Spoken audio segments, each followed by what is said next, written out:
Bismillahirrahmanirrahim. Assalamualaikum warahmatullahi wabarakatuh.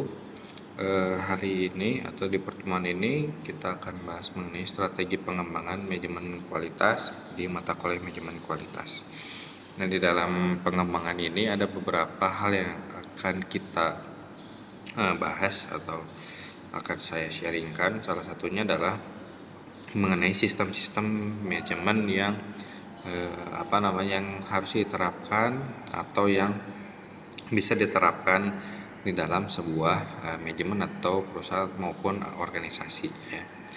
Jadi sistem manajemen yang diterapkan oleh manajer dalam satu organisasi itu biasanya bergantung atau tergantung kepada karakter dari seseorang manajer atau keadaan organisasi yang dipimpinnya. Kenapa? Karena memang biasanya satu manajer itu kalau misalkan memimpin di berbagai bidang yang berbeda, biasanya karakter bidangnya itu berbeda-beda juga gitu ya. Kadang di marketing itu harus keras misalkannya, kalau di SDM kita bisa terbuka dan lain-lain gitu. Jadi itu digantungkan pada kondisi organisasinya atau melihat dari karakter dari bidang yang dia pimpin. Lalu sistem yang bisa dipakai itu ada manajemen bapak ya, atau paternalistic management, yang kedua manajemen tertutup atau closed management, yang ketiga manajemen terbuka atau open management, dan yang keempat adalah manajemen demokrasi atau democratic management. Yang pertama adalah paternalistic management atau manajemen bapak gitu ya. Kenapa disebut bapak gitu ya? Karena di dalam proses atau sistem manajemen ini adalah bapak ini diartikan sebagai seorang atasan perusahaan ya, di mana setiap usahanya itu ya atau kegiatan apapun, bawahan atau karyawan itu hanya boleh mengerjakan apa yang diinginkan oleh si atasannya aja gitu, yang menurut si atasannya itu benar gitu. Contoh, menurut pimpinan A membuat kue ini harusnya seperti kayak gini gitu kan, padahal kita menganggap ini loh yang paling betul gitu, bukan itu gitu. Nah, akan tetapi karena menganut sistem paternalistik ini, bawahan atau karyawan tetap harus mengerjakan apa yang menurut atasannya itu benar gitu. Jadi tidak ada hal yang bisa kita bantah bahwa itu salah gitu. Jadi bapak yang paling benar lah, seperti itu ya gitu. Jadi karyawan itu mempertaruhkan ya, atau mempertuhankan atasannya yang dianggap paling pintar, benar, dan paling mengetahui. Kalau bahasa sekarang kan ya si paling tahu gitu ya, si paling benar dan lain-lain gitu. Itu paternalistic management. Kelebihannya ya, kalau misalkan pemimpinnya itu masih dalam batas wajar gitu ya, biasanya karyawan hanya akan mendengar satu instruksi saja gitu. Maka dari itu si karyawan bisa menjalankan pekerjaannya dengan baik gitu ya. Kelemahannya, kalau misalkan orang yang memimpinnya itu tidak ahli, maka keputusan atau segala hal yang diperintahkan oleh atasannya itu nanti kurang bagus gitu, karena memang bukan ahlinya ya. Terus kemajuan perusahaan itu pasti berjalan di tempat gitu. Kenapa? Karena tidak ada hak untuk menyampaikan pendapat gitu ya, tidak ada hak untuk mengelak dan lain-lain gitu ya. Selanjutnya ada closed management atau manajemen tertutup gitu ya. Nah, kalau closed management itu biasanya semua kondisi atau segala sesuatu yang terjadi dalam perusahaan itu sifatnya tertutup. Orang lain ataupun orang-orang yang ada di dalam perusahaan pun malahan kadang tidak boleh tahu apa yang sedang terjadi di dalam perusahaannya. Jadi yang paling tahu itu hanya pimpinan, sekretaris, atau dan lain-lain gitu. Bawahan gak boleh tahu misalkan gitu ya. Nah, biasanya tidak menggunakan cara musyawarah gitu ya dalam mengambil sebuah tindakan. Kelebihannya adalah bisa dimungkinkan apa yang menjadi hal privasi itu bisa terjaga dengan baik ya. Lalu pengambilan keputusannya itu bisa lebih cepat gitu karena tidak melakukan musyawarah ya. Terus perusahaan lain nggak bisa tahu ya apa yang sedang terjadi dalam perusahaan kita. Nah, kekurangannya karyawan nggak akan tahu apakah perusahaan itu dalam keadaan baik-baik saja atau tidak, gitu ya. Nah, kalau misalkan satu permasalahan itu tidak bisa dipecahkan oleh pimpinan, nanti yang akan menanggung semuanya adalah bawahan, gitu ya. Jadi karena bawahan nggak tahu apa yang sedang terjadi, tahu-tahu udah terjadi seperti ini gitu, bawahan pun bingung harus seperti apa, gitu ya. Terus bawahan itu hanya bersikap nanti akan masa bodoh aja gitu. Yang penting saya kerja, saya nggak punya rasa memiliki perusahaan ini atau organisasi ini, gitu ya. Terus kreativitas karyawan pasti akan berkurang atau merasa terbatasi. Selanjutnya open management ya. Open management itu ya pasti perusahaan akan terbuka dengan segala hal, segala sesuatu yang ada di dalam perusahaannya, gitu ya. Terus tapi untuk rahasia tetap semua orang tidak bisa tahu ya. Kebaikannya bawahan pun pasti akan punya rasa saling memiliki bahwa dia bakal tahu dan bisa bertanggung jawab atas kondisi dari si perusahaannya ya. Terus bawahan tuh pasti akan terpacu kreativitasnya, cara berpikirnya untuk berpikir lebih maju untuk membantu kondisi perusahaan mungkin yang sedang tidak baik-baik saja gitu ya. Kekurangannya kelebihannya sih banyak sih sebetulnya gitu ya.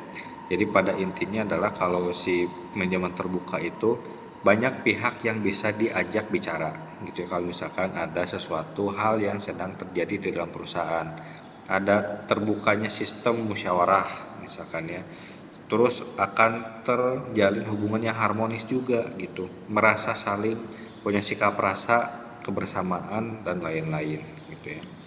Kelemahannya kalau kita akan memutuskan sesuatu pasti lambat karena apa? Menunggu masukan dari yang lain gitu ya. Terus rahasia perusahaan tidak terjamin karena apa? Takutnya bocor ke eksternal gitu. Terus cara kepemimpinan, cara kecakapan pemimpin pasti akan lebih mudah diketahui oleh bawahan. Siapa tahu pimpinan kita dalam satu perusahaan itu cara kecakapannya itu kurang baik gitu ya. Nah, itu kelemahannya. Ada juga democratic management atau manajemen demokrasi ya. Kalau sistem ini ya, seluruh bawahan merasa didengar aspirasi dan masukan ataupun kritiknya terhadap atasan atau terhadap perusahaan, tetapi dengan catatan masukan dan kritik yang membangun ya. Kelebihannya keputusan yang diambil dapat meyakinkan, lebih baik dan berguna karena keputusan dari banyak pihak gitu. Jadi kalau misalkan ada keputusan ya ini keputusan semua pihak gitu ya, bukan keputusan dari satu pihak saja. Lalu tidak adanya sikap penguasa yang disukai gitu, karena semua ikut andil dalam memutuskan gitu ya. Terus ada sikap tanggung jawab dari setiap orang, karena apa? Setiap orang punya andil untuk memberikan masukan dan setiap orang punya andil untuk memberikan sebuah putusan gitu ya. Lalu selanjutnya kelemahannya butuh biaya yang banyak gitu ya, boros segi keuangan dan waktu yang lama. Kenapa? Harus rapat dulu, rapat tiap divisi, rapat nanti lagi dengan pimpinan, rapat lagi dengan karyawan, staf dan lain-lain gitu ya. Lalu ada sikap minoritas mayoritas ya. Jadi minoritas mayoritas itu kayak kenapa nggak dipakai, ini pasti ini bagus karena pendapat saya dipakai, ada pasti hal seperti itu ya.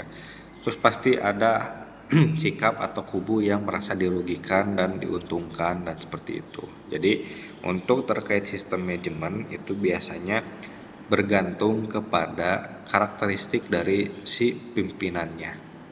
Biasanya pimpinan yang tepat ya akan melihat dulu dan beradaptasi bagaimana karakter dari staf atau bawahannya ataupun kondisi dari si organisasinya atau perusahaannya gitu. Jadi tidak bisa memaksakan bahwa kalau satu organisasi sudah punya nilai, sudah punya budaya dipaksakan untuk berubah. Nah, itu biasanya butuh waktu yang lama ataupun bisa dimungkinkan terjadi penolakan gitu ya. Nah, Ada beberapa pendekatan. Yang pertama, pendekatan berdasarkan kebiasaan. Makanya kalau pimpinan yang baru itu biasanya akan menanyakan di sini biasanya seperti apa gitu ya. Biasanya kayak gimana kegiatannya dan lain-lain gitu ya. Yang kedua, pendekatan berdasarkan kelakuan antar individu ya. Jadi nanti biasanya kalau misalkan antar individu dalam organisasi itu mereka saling terbuka, sukanya misalkan nongkrong, ya berarti salah satu cara untuk membuat sistemnya itu yaitu tadi dengan gaya santai tapi semua bisa terlaksana gitu ya. Lalu pendekatan berdasarkan kelakuan kelompok gitu ya. Kita melakukan pendekatan kepada kelompok-kelompok bukan kepada individu-individu ya. Keempat, pendekatan sistem kerjasama sosial ya. Biasanya ini dengan dengan kegiatan-kegiatan tertentu. Nah, kita bisa melakukan pendekatan dengan berbagai macam pihak, terutama orang-orang yang ada di dalam satu organisasi ya. Yang kelima, pendekatan sistem sosioteknik ya. Biasanya kalau sosioteknik itu apabila ada satu permasalahan di dalam sosial gitu ya. Nah, kita nggak cukup dengan menyelesaikan dengan dengan cara sosial, tapi harus dengan cara teknik gitu ya. Ada metodenya, pakai alat dan lain-lain ya. Yang keenam, pendekatan teori keputusan ya. Teori keputusan di sini pada saat ada satu masalah yang harus dipecahkan, ada 2 pertanyaan atau 3 pertanyaan. Apa yang harus dilakukan kalau misalkan ada masalah seperti itu? Bagaimana cara melakukannya? Dan kalau misalkan itu dilakukan, efeknya apa? Misalkan seperti itu ya. Ketujuh, pendekatan pusat komunikasi ya. Jadi manajer itu tidak pelit informasi kepada bawahan atau kepada stafnya. Jadi segala sesuatu informasi yang berhubungan dan bermanfaat untuk bawahan atau staf pasti di share gitu ya, enggak disimpan sendiri ya. Lalu ada pendekatan matematis ya. Jadi segala sesuatunya itu pasti harus didasarkan pada perhitungan pendekatannya itu ya. Lalu yang ke-9, pendekatan situasional ya. Kalau pendekatan situasional, biasanya manajer atau pimpinan akan memutuskan segala sesuatu itu dilihat dari situasi dan kondisinya dulu gitu. Kalau situasinya memungkinkan untuk melakukan keputusan ini, dilaksanakan. Kalau situasinya tidak memungkinkan, cari cara lain seperti itu. Jadi tidak memaksakan kehendak kalaupun situasinya tidak mendukung. Yang selanjutnya, pendekatan sumber daya manusia ya. Kalau pendekatan sumber daya manusia, kita akan melakukan pendekatan dengan sistem manajemen itu melihat dari lingkungan kerja, produktivitas SDM-nya seperti apa. Jadi kita tidak bisa menyamaratakan perlakuan manajer terhadap semua divisi. Contoh, divisi marketing karena kinerjanya bagus, mungkin lebih banyak diapresiasi ya, agar kinerjanya bisa lebih meningkat lagi. Tapi kalau SDM kinerjanya lagi nggak bagus, otomatis pendekatannya pasti berbeda gitu ya. Pasti akan lebih sering merecoki lah gitu ya, bakal lebih sering direcokin gitu ya, lebih sering dipantau gitu dibandingkan dengan yang marketing punya kinerja yang lebih bagus gitu. Yang selanjutnya, pendekatan kombinasi ya. Jadi kalau pendekatan kombinasi itu, kita atau manajer itu akan menggunakan pendekatan-pendekatan yang beberapa tadi itu mungkin bisa digunakan ya. Kenapa?